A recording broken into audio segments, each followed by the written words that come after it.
the British again have the kind of caliber advantage, you could call it, because their guns range from 4 to 6 inches, whereas the Germans were mostly 3 to 5, 3.5 inch guns, and some amount of 6 inches. Now, the Germans, as I said, had the accuracy advantage, and this would force BT to start turning away.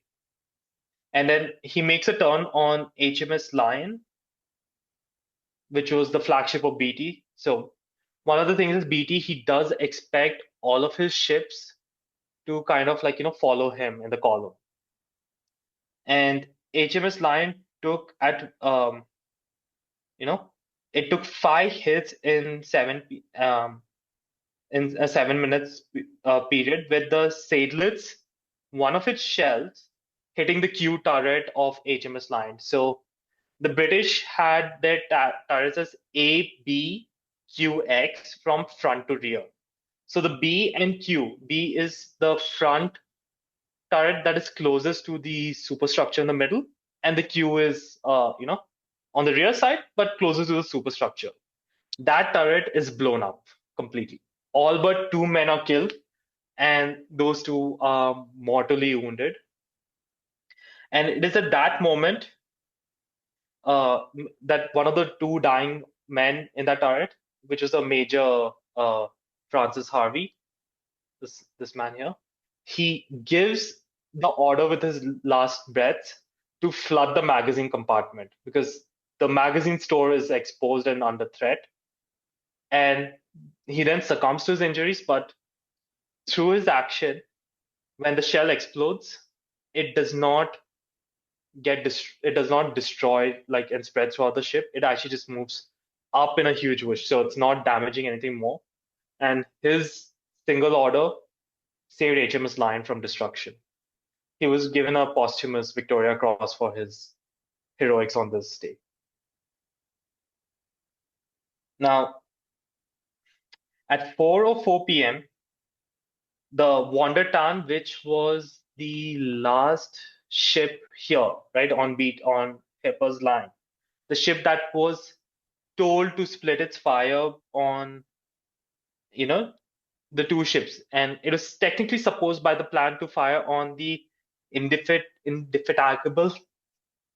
Okay, I screwed up the pronunciation.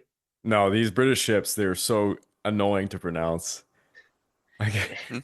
Inflexible, indomitable. Indefatigable.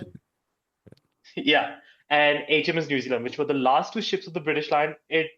By Hipper's plan was to spread the fire. It landed 3 major hits on it at 4:04, and the third shell, what happened to HMS Lion, it penetrated and hit from the turret and hit the magazine. And as an officer from HMS New Zealand, which was just ahead, he said it was starting to drift and was hit on the forecastle and fore turret. And he thought the shells just exploded on impact. But 30 seconds later, the entire ship blew up. A 50-foot picket boat was blown up 200 feet, and it sank in a few minutes. And of the 1,017 men that were on her on the day of combat, only 2 were picked up by a German destroyer. And some people wondering why we might be having the magazine just under the gun. This is, I think, a good way to see where with the turret structure.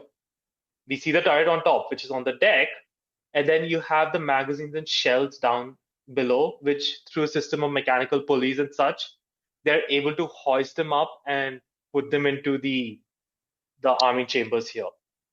Because these shells, they're not easy to move. They weigh if I'm not mistaken, the 15-inch shells of the Queen Elizabeth class, they weighed just under 900 kgs each.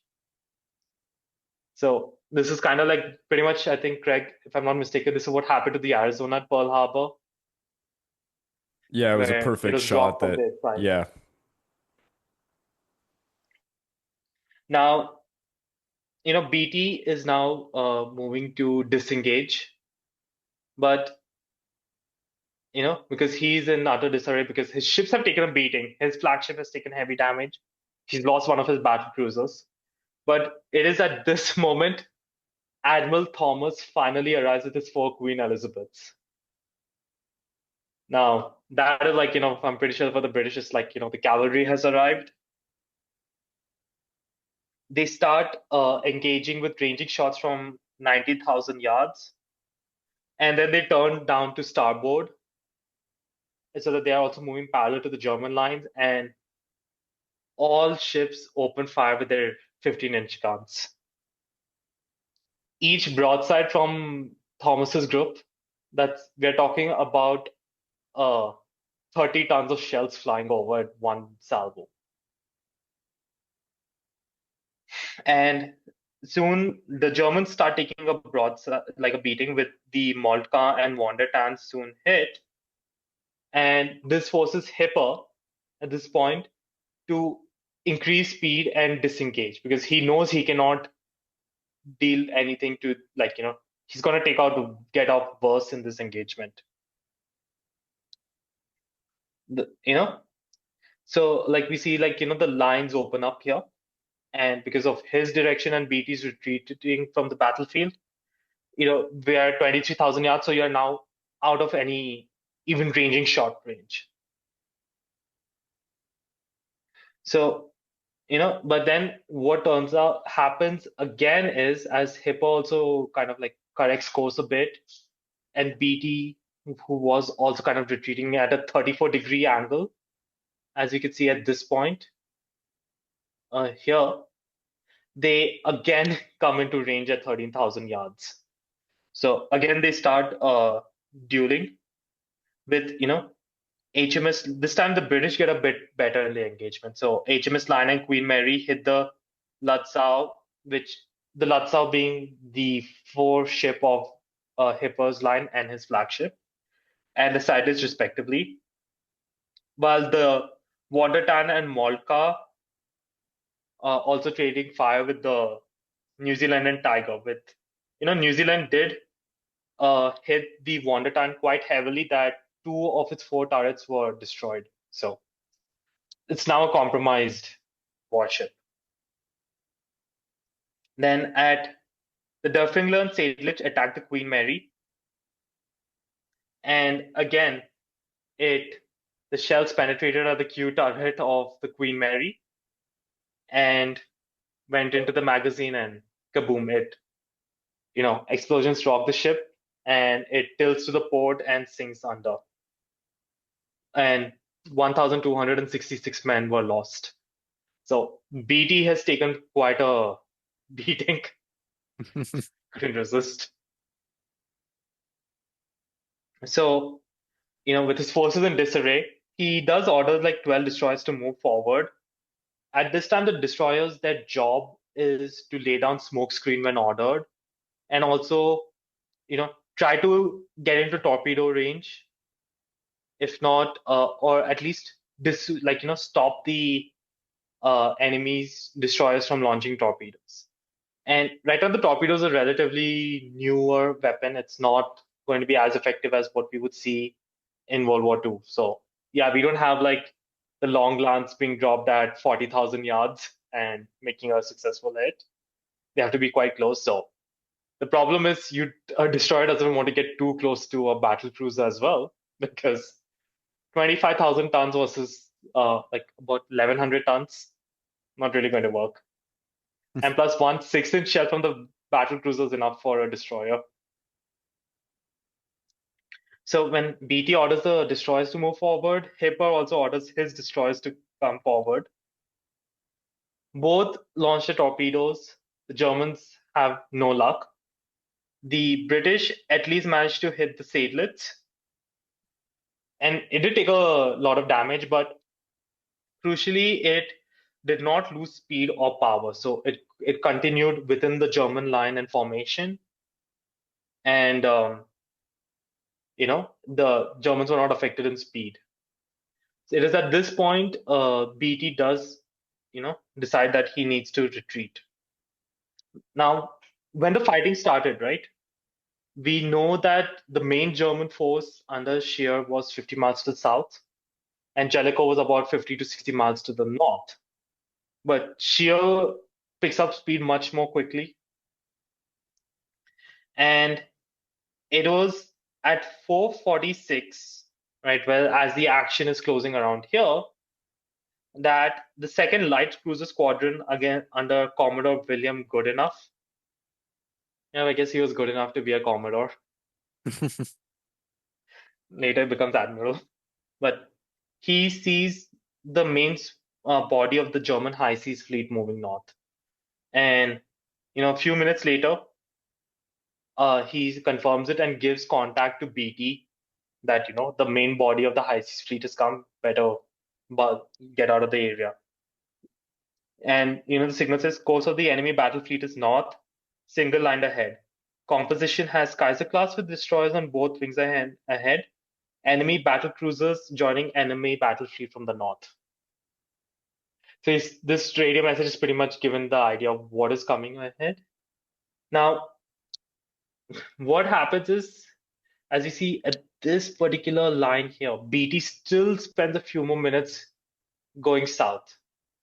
He doesn't about turn right away because he is wanting to just confirm it himself.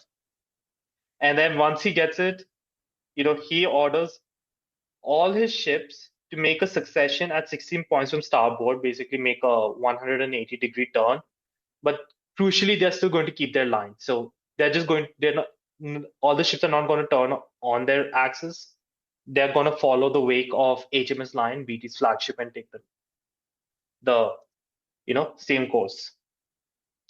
However, he does not raise the signal flags again for Admiral Thomas, who's continuing to head south as he engages with Hipper. And the only time when Thomas is made aware of BT's retreat, right, moving north to rendezvous with Jellicoe, is when they move parallel to each other with BT heading northwards and Thomas is still heading south. That's when he sees the flag and executes the order. And even after that, it was still 6 minutes after they passed when the flag was put down, the signal flag. So that is when Thomas does also, execute the turn. And if he had waited maybe a minute more, he would have been in trouble because when Thomas makes his turn here, right, at 4M5 of the dark blue line, is at that time the main body of the German high seas fleet was within 21 to 20,000 yards of him. They were already opening fire on him as the ships maintained their, go. And by 5:08 p.m., at least 5 German dreadnoughts are, firing. He got a lucky break though, slightly, as some Germans lost their formations during some course corrections given by Scheer. So they drifted out. So it took a few minutes for them to get into order. So that allowed him to escape while only a few German guns were really in effective range.